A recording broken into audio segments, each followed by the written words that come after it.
सड़क दुर्घटना में एक युवक की मौत हो गई है। भदौर थाने में लोगों ने हंगामा किया है। इस दौरान बचाव में पुलिस ने 9 राउंड फायरिंग की है। हंगामे के दौरान एसडीएम को चोट आई है। बाढ़ थाना के हॉस्पिटल चौक का यह पूरा मामला है। तो बड़ी खबर आपको बता दें, सड़क दुर्घटना में एक युवक की मौत हो जाती है। उसके बाद भदौर थाने में लोगों ने जमकर हंगामा किया। बचाव में पुलिस ने 9 राउंड फायरिंग की और इस दौरान हंगामे में एसडीएम को चोट आई है। आपको बता दें, यह पूरा मामला बाढ़ थाना के हॉस्पिटल चौक का है।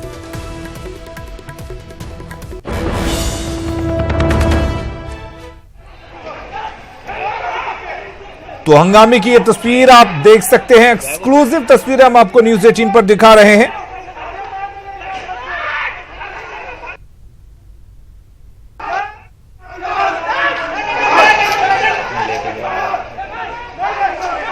और हमारे साथ बाढ़ से हमारे संवाददाता अनिरुद्ध जुड़े हुए। अनिरुद्ध, आपसे जानना चाहेंगे पूरा मामला क्या कुछ है? अली, बता दो कि ये भदौर थाना क्षेत्र का मामला है। मुसाजिद सड़क दुर्घटना में मौत होता है। पुलिस अपना प्रक्रिया निभाने के लिए पोस्टमार्टम के लिए बाढ़ अस्पताल आती है। पोस्टमार्टम प्रक्रिया शुरू होता है। मुआवजे को लेकर परिवार का ये कहना था कि मुआवजे के लिए 4 लाख रुपए त्वरित मिलता है और बाढ़ के अधिकारी लोग बोले कि जो प्रक्रिया होता है मुआवजा 4 लाख मिलने का जो प्रक्रिया होता है प्रक्रिया के तहत मिलेगा। उसी दरमियान परिवार जो है बॉडी को लेकर हॉस्पिटल चौक के एनएच पे रखते हैं और रोड जाम करते हैं। पुलिस झमझाती हो जाती है। उसी दौरान जिन्होंने बॉडी लेकर प्रदर्शन किया, फायरिंग उनके तरफ से असामाजिक तत्वों ने लगातार फायरिंग शुरू कर दी और पथराव शुरू कर दिया। बीच बचाव के लिए एसडीएम बाढ़ सज्जन आ रहा है। फायरिंग असामाजिक तत्वों ने किया। सज्जन आज बीच बचाव के लिए हल्की उनको चोट भी आई। 2-4 पत्थर भी उनको लगा। एसपी लिपि सिंह मौके पर पहुंची। पूरा दल बल कई थानों की पुलिस पहुंची और पूरा बॉडी को बीच सड़क से उठाया गया और पोस्टमार्टम के लिए लाया गया। असामाजिक तत्व वहां से फरार हुए। परिजनों को समझाया गया कि जो प्रक्रिया है उस प्रक्रिया के तहत प्रशासन कार्रवाई करेगी और आपको जो मुआवजा मिलना है वो मिलेगी। देर रात बॉडी जो है पोस्टमार्टम के लिए एसडीएम सज्जन कुमार ने सूचना दिया। देर रात पोस्टमार्टम के लिए बाढ़ अस्पताल में बॉडी को लाया गया है। फायरिंग जो है असामाजिक तत्वों ने करीब 9 से 10 राउंड फायरिंग किया। अली, चलिए, बहुत बहुत शुक्रिया अनिरुद्ध आपका तमाम जानकारी देने के लिए।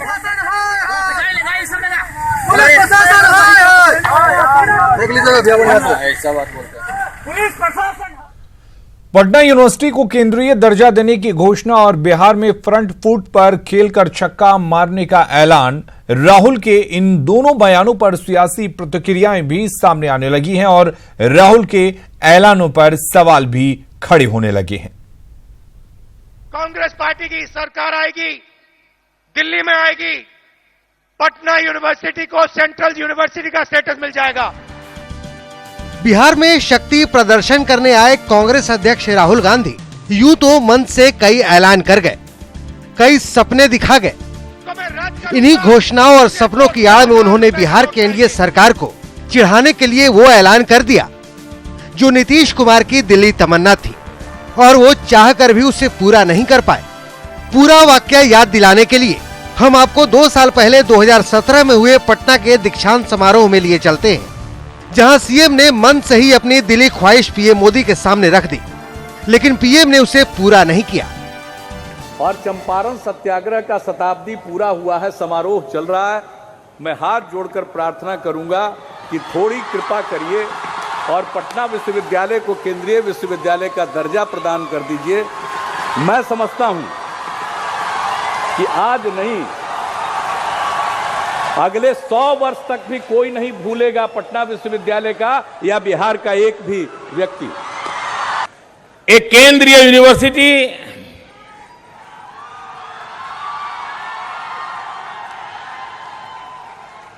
ये बीते हुए कल की बात है। मैं उससे एक कदम आगे ले जाना चाहता हूं और मैं पटना यूनिवर्सिटी को उस एक कदम आगे ले जाने के लिए निमंत्रण देने आया। शायद सीएम नीतीश कुमार को लगा था कि पटना यूनिवर्सिटी के दीक्षांत समारोह के मौके पर खुले मन से मोदी के सामने ये मांग रखी जाए तो वो चाह कर भी ठुकरा नहीं पाएंगे, लेकिन ऐसा हुआ नहीं। सोचिए जरा कि नीतीश कुमार को कैसा लगा होगा जब पीएम ने सरेआम उनके आग्रह को बड़े ही चतुराई से ठुकरा दिया अब कांग्रेस अध्यक्ष ने गांधी मैदान से नीतीश कुमार की चाहत पूरी करने का ऐलान क्यों किया, ये समझ पाना ज्यादा मुश्किल नहीं है। कांग्रेस पार्टी की सरकार आएगी, दिल्ली में आएगी, पटना यूनिवर्सिटी को सेंट्रल यूनिवर्सिटी का स्टेटस मिल जाएगा। इस वाकये के बाद जब सीएम नीतीश कुमार से राहुल के ऐलान का मकसद पूछा गया तो उन्होंने इसे राहुल का पब्लिक सेंटिमेंट शॉट करार दिया। अभी दिमाग में इसलिए बात आ रही है कि आए थे आदरणीय प्रधानमंत्री की पटना यूनिवर्सिटी के सम्मेलन में, सब लोगों ने सजेस्ट किया तो वो नहीं हुआ, तो उसके आधार पर लोगों को लगा कि एक सेंटिमेंट की बात है, बोल रहे हैं, तब तो क्या कीजिएगा, चुनाव आने वाला है तो सब लोग। कांग्रेस की रैली के बाद चर्चा इस वाकये के साथ साथ एक और बात की हो रही है, वो ये कि महागठबंधन में लोकसभा चुनाव की वैतरणी में कौन नैया बनेगा और कौन खेवैया। कांग्रेस पार्टी बैक फुट पे नहीं फ्रंट फुट पे खेलने वाली है। मिलकर तेजस्वी जी के साथ, लालू जी के साथ मिलकर कांग्रेस पार्टी फ्रंट फुट पे खेलेगी और हम छक्का मारेंगे। तो क्या सच में कांग्रेस लोकसभा चुनाव में महागठबंधन को लीड करेगी? सवाल इसलिए क्योंकि आरजेडी की बातें सुनकर ऐसा लगता तो नहीं है कि देश के पैमाने पर तो बड़ी पार्टी है कांग्रेस, इसमें कोई प्रश्न नहीं है, लेकिन जहां तक प्रदेश का सवाल है, अलग अलग प्रदेशों का अलग अलग बनावट है। बिहार में राजद जो है वो बड़े भाई की भूमिका में निभाएगा। सवाल दोनों है कि जो काम करने से पीएम मोदी ने मना कर दिया, क्या उसे राहुल गांधी पूरा कर पाएंगे? और बिहार में महागठबंधन का लीडर कौन होगा? न्यूज़ 18 के लिए पटना से रवि एस नारायण की रिपोर्ट। पश्चिम बंगाल मामले की गूंज संसद में भी सुनाई दी, लेकिन इन सब घटनाक्रम का कारण क्या है, नीतीश कुमार की जुबानी इस रिपोर्ट से जानते हैं।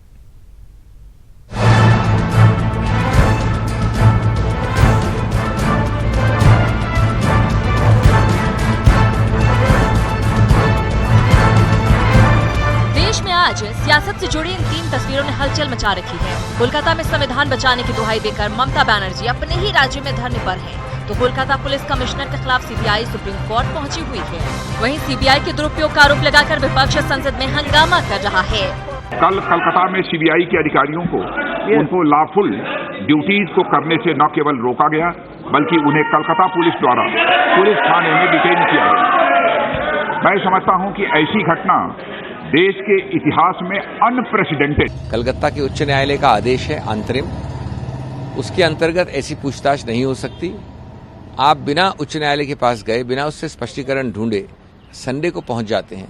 कम से कम उच्च न्यायालय जाना चाहिए था। लेकिन आप अगर हैरेसमेंट करने के लिए, आप पुलिस फोर्स के अध्यक्ष को ह्यूमिलिएट करने के लिए करेंगे तो क्या होगा? सबके अपने अपने तर्क हैं, अपनी अपनी दलीलें। वैसे इस पूरे घटनाक्रम की असली वजह बिहार के मुख्यमंत्री नीतीश कुमार की जुबानी भी सुन लीजिए। जो देश की स्थिति है और चुनाव बहुत नजदीक है, अभी आप समझ लीजिए कि मार्च फर्स्ट वीक या जब भी इलेक्शन कमीशन डेट अनाउंस करेगा इलेक्शन का और मॉडल कोड ऑफ कंडक्ट लागू हो जाएगा, तो इस बीच में आप समझ लीजिए लगभग एक आध महीना तरह तरह की चीज होती रहेगी। तो एक महीना जो अभी देश का माहौल बना है, जिस तरह से कटुता और तनाव का माहौल बना है, उस माहौल में अभी कुछ भी हो सकता है। लेकिन वही लगभग एक महीने तक की बात है। ये तो जो कुछ भी करते हैं उन्हीं को एक्सप्लेन करना है।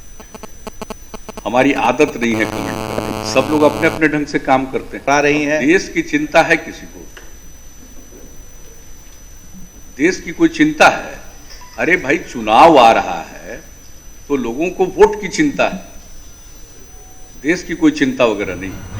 अब नीतीश की बातों का मतलब दोनों पक्ष अपने अपने ढंग से निकालेंगे, लेकिन उसके पहले आपको बता देते हैं ये पूरा मामला है क्या और बवाल क्यों है। क्या है बंगाल का बवाल? साल 2013 में शारदा चिटफंड घोटाला सामने आया था, जिसमें 40,000 करोड़ की हेराफेरी का आरोप था। 2014 में सुप्रीम कोर्ट ने सीबीआई जांच के आदेश दिए।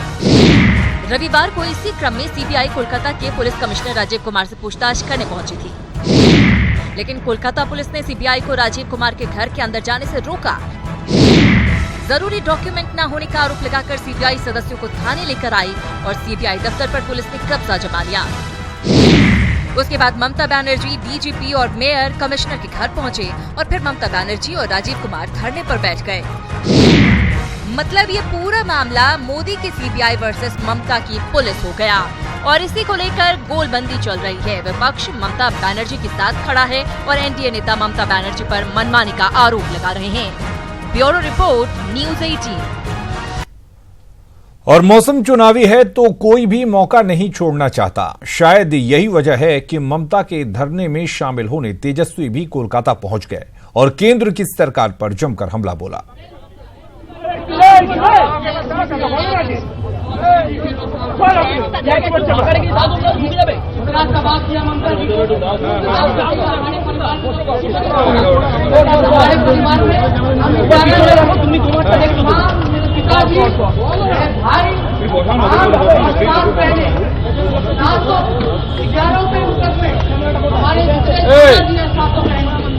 जो हस्बैंड है उनसे भी मुकदमा चल रहा है।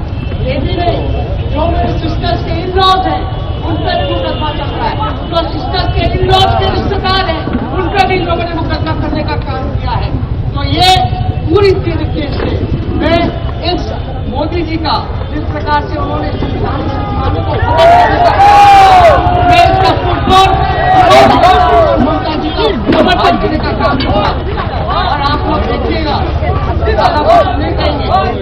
आज मुझे every institution is been disturb, history is been change.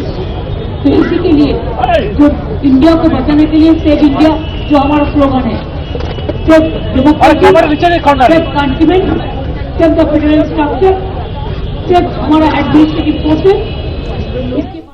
BJP ने भारत के मन की बात तो नरेंद्र मोदी के साथ नाम का कार्यक्रम शुरू किया है। इस कार्यक्रम के तहत अब जनता अपने मन की बात लिखित या वीडियो के माध्यम से नरेंद्र मोदी को कह सकेगी।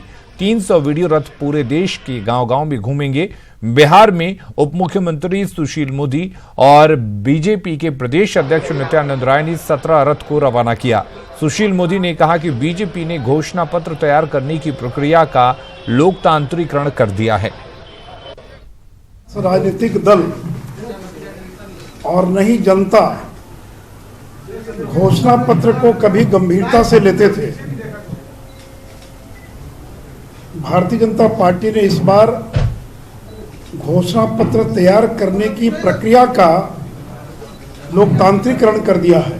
भारत के मन की बात मोदी के साथ, यानी कि इस पूरे भारत वर्ष से लगभग 10 करोड़ से ज्यादा सुझाव की अपेक्षा के साथ 17 वाहन पूरे बिहार के 40 लोकसभाओं में और बिहार के 243 विधानसभाओं में जाएगी।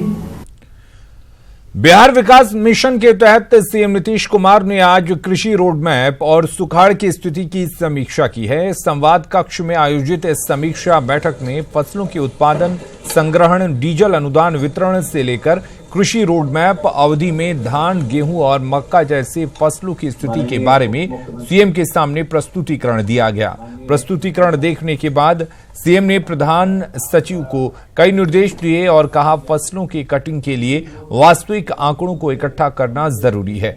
समीक्षा बैठक में सीएम के साथ उप मुख्यमंत्री सुशील मोदी, कई कैबिनेट मंत्री और मुख्य सचिव समेत कई अधिकारी मौजूद थे।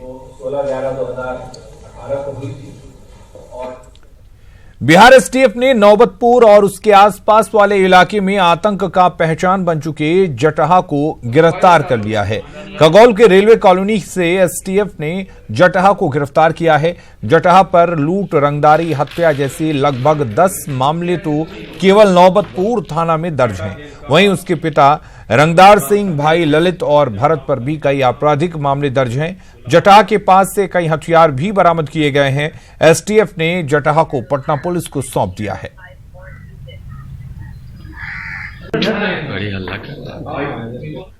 से पटना जिला में नौबतपुर क्षेत्र में जटा गैंग का कुछ अपराधी सक्रिय थे, जिसमें से जटा उसका लीडर था और उसके कुछ साथी जो लगातार अपराध की घटनाएं कर रहे थे। पटना पुलिस ने इसको एक चुनौती के रूप में लिया और उसके लिए पटना पुलिस की जो टीम बनी हुई थी उनके और एसटीएफ के सहयोग से कल जटा गैंग की गिरफ्तारी की गई है, जिसमें इसका सरगना शत्रुघ्न उर्फ जटा की गिरफ्तारी हुई है। इसके साथ में भरत कुमार जो उसका भाई है उसकी गिरफ्तारी हुई है, और साथ में गुलाब सिंह और अमितेश कुमार, ये 2 गिरफ्तारी और हुई है। जीडी गोयनका पब्लिक स्कूल ने आज अपना वार्षिक उत्सव मनाया। पटना स्थित एसकेएम हॉल में जीडी गोयनका पब्लिक स्कूल ने अपना वार्षिक उत्सव एक्सपेरिमेंट मनाया। समारोह में स्कूल के स्टूडेंट्स ने सांस्कृतिक कार्यक्रम पेश किया। समारोह में स्कूल के प्रिंसिपल ने बताया कि छात्रों के भविष्य बनाने के लिए स्कूल कोई कसर नहीं छोड़ेगी। किस भारतीय लेखक को भारत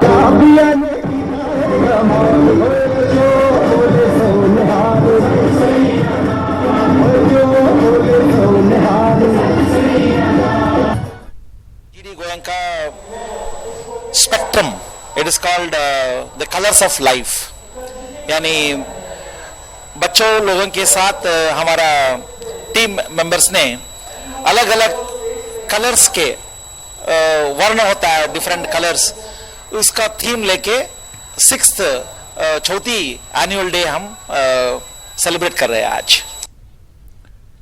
6 फरवरी से पूरे बिहार में इंटरमीडिएट का एग्जाम शुरू होने जा रहा है, जिसे लेकर बीएसईबी ने पुख्ता तैयारी की है। पूरे राज्य में 13,15,371 स्टूडेंट्स परीक्षा में शामिल होंगे, जिसके लिए पूरे राज्य में 1,339 परीक्षा केंद्र बनाए गए हैं। वहीं पूरे एग्जाम की सीसीटीवी के जरिए निगरानी होगी।